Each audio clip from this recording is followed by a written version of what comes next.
I'm pretty pumped for today. I've got a couple things. One is I really pumped about our talk that we got going on for Motivational Monday. And then Wednesday, we've got the follow-up. We're doing about a 6-part series on Eat to Beat for disease. So this is really good. We did Eat to Beat for your diet in the past on how to help with your diet and um, put a diet together that works for you and your lifestyle. And then this one is for disease. And this is really important because we've really hit a whole sector to where we're into longevity. So this is a great one that starts laying out how disease occurs, but also how food itself, when you eat food itself, can counteract a lot of the disease. And Dr. Lee puts in a ton of good research that explains each one of these and how it's working in the pathogenesis of reducing your disease. So again, it's right up our alley of what we're trying to do as far as longevity, wellness, health. And my ultimate goal, and this is what I talked about in the last 4%, is that I want the quan. And the quan to me is a made-up word that was put out in the movie Jerry Maguire by Cuba Gooding Jr., who is the loud, boisterous actor, the one that was like, "Show me the money!" If you remember that guy. So he always wanted the quan, and the quan was he wanted everything. He wanted his wife, he wanted his kids, he wanted money, he wanted fame, he wanted everything that he could possibly get. He called it the quan, and that's what I've coined and grabbed as for us. Is I want us to have the quan, which is longevity, which is wellness, which is mental health, which is good sleep, which is good energy, everything that you want in your life packaged together that leads to a longer, better, happier life. That's the quan. So I'm constantly looking to provide layers to this so that the longer you're with us, the greater chance you have of getting the quan. So let's get started today, adding on to the quan, which is our Motivational Monday. Today, I want to take some pressure off your shoulders because we live in a world that celebrates discipline like it's a badge of honor. You see the David Goggins out there carry the logs. But I'm here to tell you the real success isn't discipline, it's the response. So let me share a real conversation I recently had with one of our 4% members. She told me, "Rob, my weakness is sweets." Some of you might know who this person is. "I do really well for a while, but then I binge. And when I do, I feel like I've completely destroyed everything that I've worked for." And I totally get that.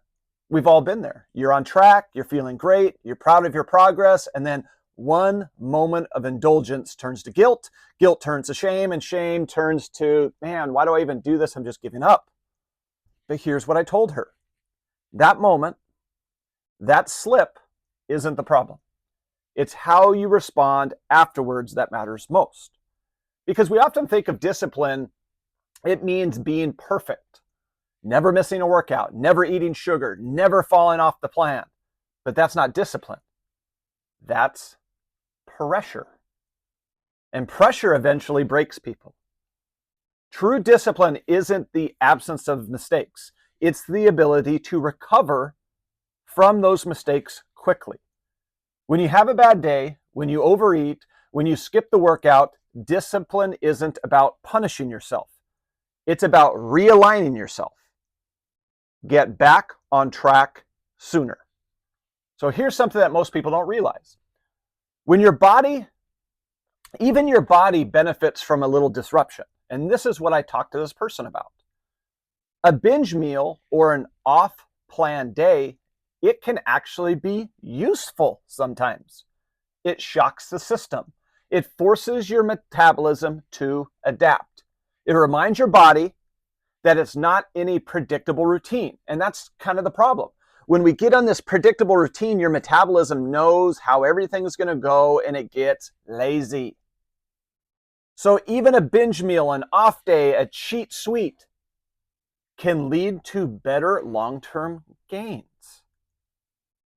Because here's the thing, the problem isn't the indulgence. It's the chain reaction that follows. So instead of spiraling, learn to reset. Your body can handle imperfection. It's built for that. What it really struggles with is inconsistency. So here's how I handle this personally, because I'll eat sweets, I'll cheat, and I'll indulge. So if I overeat or have a really bad eating day, I'm not going to wallow in guilt. I don't let one poor meal become 3 bad days. I will tell you this. If I'm going to go bad, I'm going to go hard. I'm going to put it all in one spot. I'm putting it all together because as soon as the cap's off, it's like, yep, I'm going to bookend this because I know after this, I know what's coming. So I immediately shift to my rebound strategy. First, I fast the next day. Depending on how hard I went, it'll either be a 24-hour fast or just an extended fast, which might just me skipping one meal. But that fast is my determining factor. Other times it's just skipping maybe breakfast or eating really light in the late afternoon. But through all this, I hydrate. I overly hydrate. And when I do eat again, I make it clean. Some type of protein, fiber, whole food, and I don't eat in abundance. So I don't make up for all of that by just doubling down with all the extra food that I missed. I just eat one regular meal. And this strategy alone is part metabolic, but it's also part mental. This strategy for me stops the binge cycle in its tracks. It tells my body we're resetting, we're back in control. We're back in control. And every time that I do that, I reinforce the pattern. I'm not perfect, but I'm powerful in the response to my imperfection. So let's redefine success. It's not how perfect can I be, it's how fast can I rebound. Think about it like this. A professional athlete misses a shot all the time. But what makes them elite isn't that they never miss, it's that they recover faster. They mentally reset. They refocus. And they don't live on that miss. That's what success looks like in health, in your life, in your relationships. So this week, when you slip, because you will, I want you to practice the rebound rule. Don't beat yourself up. Don't spiral into guilt. Just reset. If you eat poorly, fast or clean it up the next day. If you skip the gym, walk or stretch that night. If you fall off track mentally, take 5 minutes to breathe and realign your thoughts. Because the key isn't in avoiding failure. The key is how quickly you can bounce back. So remember this. You don't need to be perfect to be powerful. You don't need to be flawless to be consistent.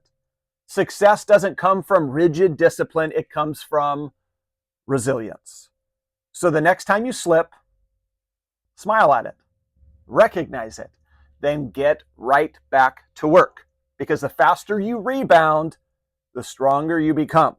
So again, as always, thanks for joining me for another Motivational Monday. And remember, you don't have a discipline problem. You have a rebound opportunity.